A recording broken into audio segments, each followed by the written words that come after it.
Dans un monde recouvert de sang et de poussière, une seule chose sépare l'humanité de l'extinction, le sens du devoir. Levi Ackerman n'est pas un soldat par choix, mais par nécessité. Il est le bras armé d'une survie désespérée. Ses lames sont le prolongement de sa volonté.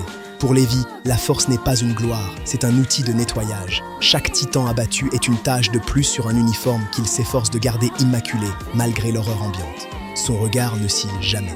Levi analyse le stoïcisme. C'est la capacité à garder la tête froide quand tout s'effondre. Il ne se bat pas avec passion, mais avec une précision chirurgicale qui ne laisse aucune place au doute. Être le plus fort signifie porter le fardeau des vies perdues. Levi a dû faire des choix que personne d'autre ne pourrait assumer. Abandonner des camarades pour sauver l'espèce, c'est une cicatrice invisible qu'il porte chaque jour.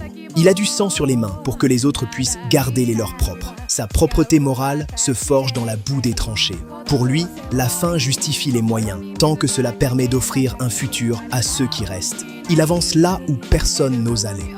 Dans la brume de l'incertitude, il est le repère, la constante. Levi Ackerman ne cherche pas de remerciements. Il cherche simplement à ce que chaque sacrifice ait un sens. Son stoïcisme est sa plus grande armure. Sous la surface de l'acier se cache un homme qui valorise chaque vie humaine. Il porte l'héritage de ses camarades tombés, promettant de ne jamais laisser leur mort être vaine. C'est sa véritable force, une empathie profonde cachée derrière un mur de glace. Au final, Levi reste le soldat ultime, l'homme qui nettoie le monde de ses monstres tout en essayant de sauver ce qu'il reste d'humanité. Il est la preuve que la discipline peut survivre au chaos le plus total. Levi Ackerman est-il le personnage le plus tragique de l'attaque des Titans? Sa discipline est-elle le seul moyen de survivre à l'horreur? Donnez-moi votre avis en commentaire. À bientôt.